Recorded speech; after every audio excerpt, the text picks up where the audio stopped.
But I know people's brains aren't that big, right? And here's what people's brains are gonna do. Now, if you guys have been paying attention or keeping up with stream, I've already done an explanation on this level. But we're gonna do it again. And we're gonna pretend like it's the first time. It's the first time that I'm explaining this level, okay? We're looking at the level. Classic theme. Just go try and kill yourself. Classic. Just go try and off yourself and you're good. And then we're on the right and we go to the goal. Hey, good job. We did it. Awesome. How did I do it though? How did I make all of it happen? How does it work? For the first time ever explaining wrong equals right 3D world. This is the first time we've ever done it. Ever. Let's show what happens when you go up the wrong way. You can't do that, and then you try to escape. But then you get the slow thwomp crush. How did I do that? How did that happen? On the surface level, it looks simple. But in reality, the setup looks like that. And you can't see half of it because the camera's covering it up. Let me move the camera down. It looks like that. So let's actually go into what's happening here. Looks like a mess, but I promise you it's more simple than you think. Let's start over here to the right. This thwomp triggers the on-off whenever you get close enough to it, which is like around the pipe, right? And that's when all the magic happens. So, whenever you hit a thwomp with a spring, the thwomp automatically activates. And it's a very useful property. Very useful. And I used it. So, when this on-off hits, this conveyor switches, it pushes the spring into the thwomp, so this thwomp triggers and goes all the way to the left, right? At the same time, this thwomp, or this spring hits this thwomp, and this thwomp goes all the way to the right. It hits this bomb, and then this exclamation mark block pushes this thwomp down, and it crushes you. Boom. Okay, so that's what happens there. Now, to a lot of people, this pit, this glorious pit, this pit of glory is a mystery. Because you just jump down here. Here we go. And then, without pressing any buttons, you enter a pipe. Which is kind of mind-blowing if you don't actually know what's happening. So let's go back and let's see what's actually happening. So what is actually happening is we've got this Koopa car here, okay? The only reason the Koopa car is here is so that you're facing the right way. The property that actually allows you to go into the pipe is this dash block. If you combine a dash block and a pipe, you always go in the pipe. Like no matter what, it just does it for you. So what I said was, okay, what if I do that off screen and I force it to happen every time, right? So the only problem with making it happen every time is what if the player faces left instead of right? And you can't just put a spring here to make the player turn because it won't turn. Here we go. It'll just do this forever. Forever. So I put a cart here. I damaged the cart so that it explodes instantly. Looks something like this. Here we go. And then, in theory, after this actually goes right there, the cart crashes into the pipe once and you instantly go into the pipe. Boom. Money. Next thing. I think it's really funny. This path to the right, I think it's hilarious. Here we go. Because you die so instantly. And it seems so obvious after it happens. I came up with this setup in like 5 minutes. I'm not kidding. Like, I was editing the level, like re-editing it, and then all of a sudden I was like, all right, shoot, let's just do something. Let's put something here and then like kill the player or whatever. And I did this. And I'm really satisfied with it. Anyway, let's just watch. That's what that does. I think it's kind of obvious what happens there. There are these on-off blocks that kill the launchers, and then you bounce up due to a bouncy thingy. The bouncy qualities of the Bouncy thingy. can be activated with a switch. This thwomp contraption, whenever a thwomp goes down, it first goes up a little bit first. That's what kills the bomb and triggers the on-off. And then let's talk about the path on the left. The correct path, the path you're actually supposed to choose. Yeah, it's just a twister. It's just a property of the twister. At that height, it does some weird things, right? Also, unique thing that people found that I didn't know existed. If I stand right here, the controller itself actually vibrates a little bit. Like it's constantly vibrating in my hand right now. Pretty cool. The way I trigger the POW is this thwomp. It crushes a bomb which hits the POW. That's how I trigger that when you get close enough. And yeah, okay. Continuing on. By the way, viewer levels after this, because it's been a little bit since I last did viewer levels. I love food so much. Do you guys not love food? I love food. Oh my gosh. Another section that I was just like, screw it. I'll just throw something together, and it ended up working. So, the path to the right is the correct path. But the path to the left, I know people go for it. Like, it's kind of obvious what happens. Once you see it happen, it's like, oh, of course.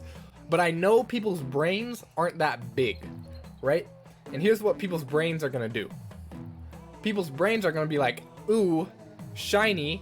I'm so close to the shiny, let me go get the shiny. And then they go to the left and instantly die.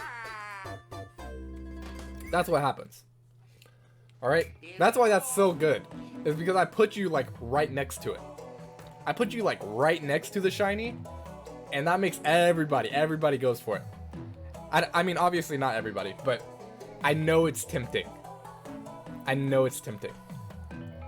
By the way, that just happens because you get close enough to the thwomp before you get the Goomba mask.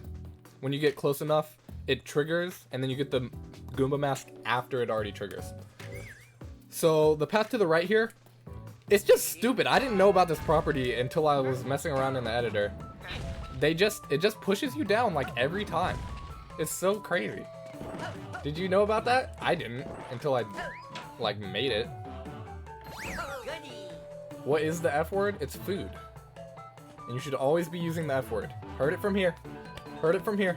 Always use the F word. I suppose I'll show what's to the right. It's just a fish.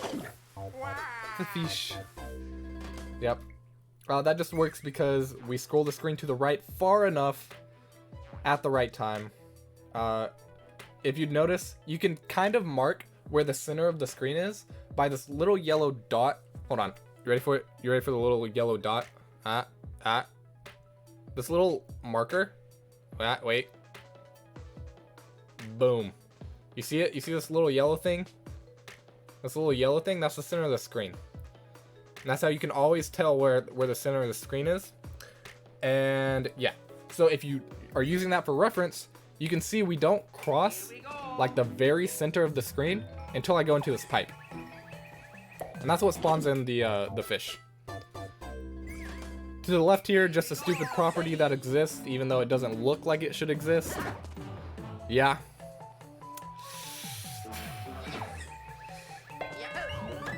And then we get into this section. Alright? Symmetry, I like it. Right?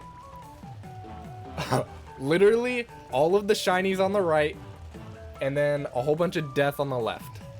So, obviously we go for shinies, right? And then you die. So the contraptions here are these blocks. just spawning things from blocks. I know that sounds like kind of basic, but it's a lot more complicated because of timing.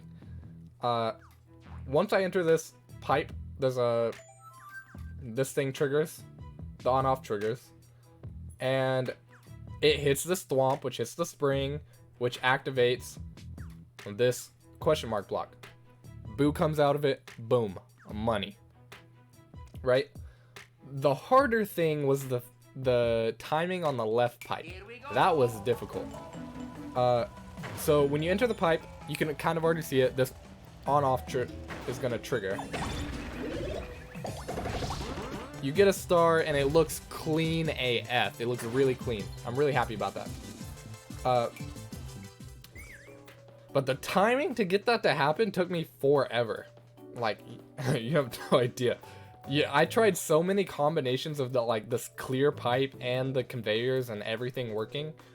So what happens there is you just have the spike ball on a conveyor, and I've just timed it right. And yeah, that's it. By the way, in 3D World, there are very few items that actually go through walls. Stars just happen to be one of those items, which is why I used them. And it's also why I think it adds to a lot of the effect of the level. Like, here we go. In 3D World, stuff normally doesn't go through walls, so I just made things go through walls and made it have meaning. This one, I've explained before, it's one of the most complicated setups I've ever made in my life, in this game.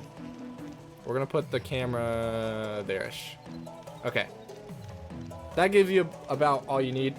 Let's go to the right just to see what happens.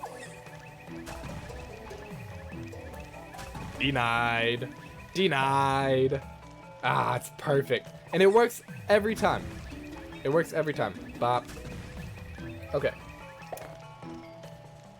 Let's just explain that real quick. Yeah, dude, I love it too. Thanks for the love, bro.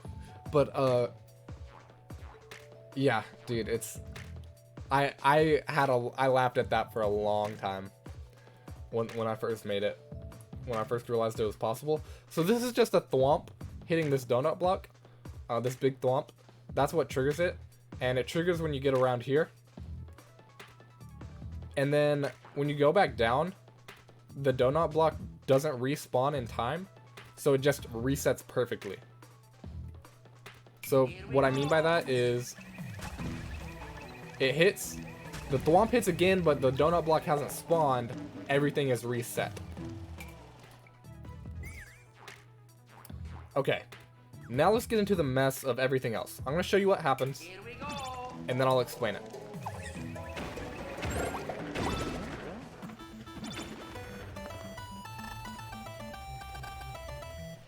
Do you guys see what happened? I'm to the right! Whoa, hey, there you are. Okay. And then you get the goal and you win. Okay. Now it's where it gets complicated. So, one, I want you to know, I hate P-switches. I don't like P-switches. Like, I don't like the sound of P-switches. I think as a concept they're fine, but the sound can get annoying, and I don't think it adds to the gameplay. So I didn't want to use a P-switch to like kill these spiky dudes. Next is Spiky dudes. made up of spiky spheres. This cactus-like foe poses quite a threat. What are they called? Pokies? That's what they're called. They're called Pokies. So I had to use something else.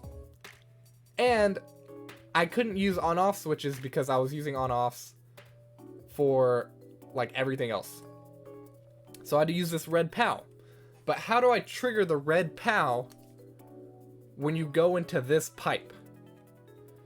It's very difficult. It's very difficult. The solution, it turns out, was to make this chain go all the way around. So when you enter this pipe, this thwomp hits this bomb, which makes this exclamation part. Oh, you can't see it.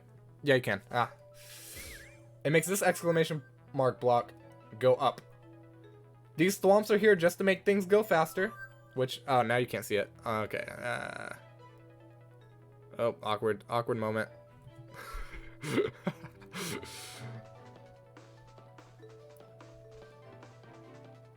It makes all of this quicker. It hits this bomb, which triggers this thing. Triggers this bomb. It's a bomb chain. It hits this one. These go down, and eventually it makes it all the way down to this bomb, which hits this POW. And it does it really, really fast, which is why all these thwomps are in between them. It just makes it go super fast. And to be honest, that took a long time to figure out how to do all that. But then, after we hit the POW, we have to do other things to make the level, you know, cool and like, you know, like kind of like good, I guess. Let's talk about those other things. Those other things involve hitting these and pushing them to the left, triggering this bomb, and having this launcher push you all the way to the right. Complicated, I know. Let's break it down. So you go through here, and the on-off switch triggers. By the way, the on-off switch starts in the off state. Here we go. Okay, bad example. Here we go. It starts in the off state, okay? So nothing happens. But when it hits on, when the trigger switches to the on state, this bouncer bounces up this launcher, crushes this bomb, makes this go up and to the left. Alright? That pushes this launcher to the left, pushing you all the way to the left, outside of the bounds of the screen, because we are currently in custom auto scroll. Okay? A similar concept happens right here. Just like this bouncer blew up this bomb, this bouncer blows up this bomb, allowing you to pass through this wall. You bounce on said bouncer, Here we go. and then, oh my gosh, okay, a lot was happening. You bounce on the bouncer all the way up here. And when you bounce on the bouncer, you end up triggering this on-off with your head as you go through it. Here we go. Like that. But let's just say that this was here, for example. Here we go. It does that. You get pushed all the way over to the right, and then the launcher stops at this slope, and you fall down. Simple. We're basically done. And last but not least, we have this right here, this little contraption, which triggers the P-switch. Why is the P-switch important? Well, the P-switch is important because without it, without these P-switch blocks here, you don't get a zoom in effect. Here we go. So this is without the P-switch blocks? Not epic. Right? Let's re-add the P-switch blocks. Here we go. Okay, they are added now. More epic. More epic. That's a more epic moment.